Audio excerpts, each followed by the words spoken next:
Every year, there are 5 million girls married under the age of 15. Child marriage exists around the world. In South Asia, Sub-Saharan Africa, the Middle East and North Africa.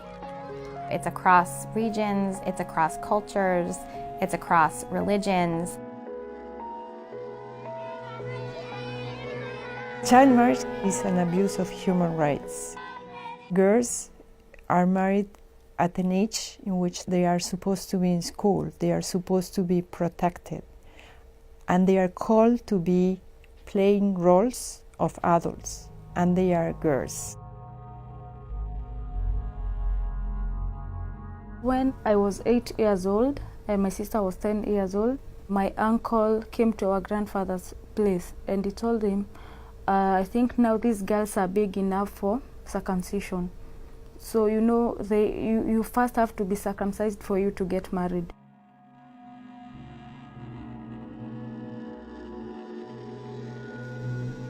We managed to escape for the first time. And then my uncle came.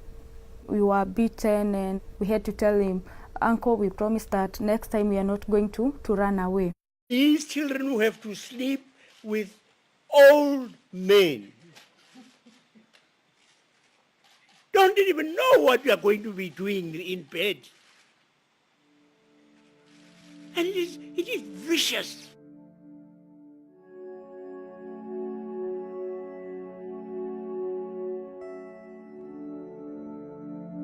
Traditionally, culturally, it is accepted, especially in the rural areas, and also because of poverty. Poverty is the main reason for early marriage. When the family is very poor and they have many children, boys and girls, they prefer to send some of the female from the house to another family. For the individual girl, it can be a time when, you know, her life changes dramatically. But when you magnify that across a whole country, you can see the impact it has at a macro level. When girls are marrying below the age of 15, they are interrupting their education too soon. They are reducing their economic potential in perpetuity. They are at much greater risk of dying in childbirth, of their infant dying in the first year of life, and are going to experience higher lifetime fertility and greater rates of poverty. And that really perpetuates a cycle of poverty for these countries. Issues related to human security, issues like child marriage, are simply not soft issues. They are issues that can affect the stability of countries. They are issues that can affect the economic development of these countries. They are every bit as dangerous as wars over natural resources or wars that result from cultural differences.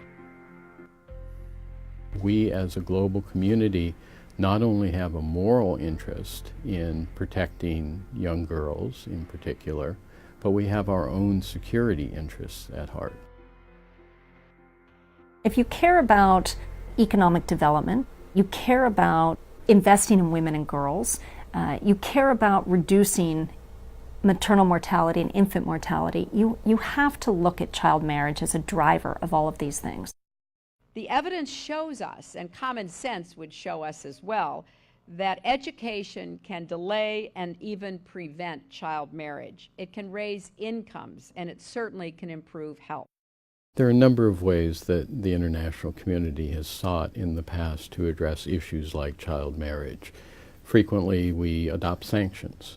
We've also seen situations where we try to name and shame. In other situations, we try to address it through general economic development approaches, through girls' empowerment and girls' education. And then there are other situations where you want to work with local actors, whether those are legislators or government officials or traditional leaders. And what we found all around the world is that empowering those individuals within their own societies has been by far the most effective approach.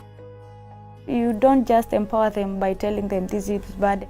You need to target decision makers, what we call the cultural elders. We need to involve the young men because they are the future husbands of these girls. They are the ones who are marrying them.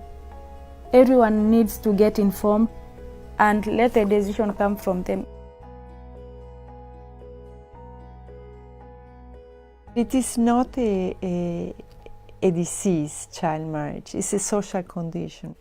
We are not talking about polio here. We are talking about a social engineering that will require many, many things in place to really eradicate this. I think that it can be done within a generation.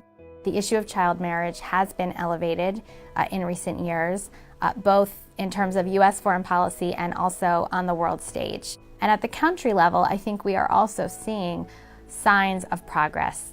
So for example, take a country like Ethiopia, where you have a government that has actually committed to addressing this issue. One day, if I get a girl, I think she's really going to enjoy all the rights I didn't enjoy. She's going to go to school. Definitely she's not going to get circumcised. She's not going to get married. Well, if she wants to get married, it's fine. If she doesn't want to get married, that's it. I can't really force her. She's going to decide for herself what she wants.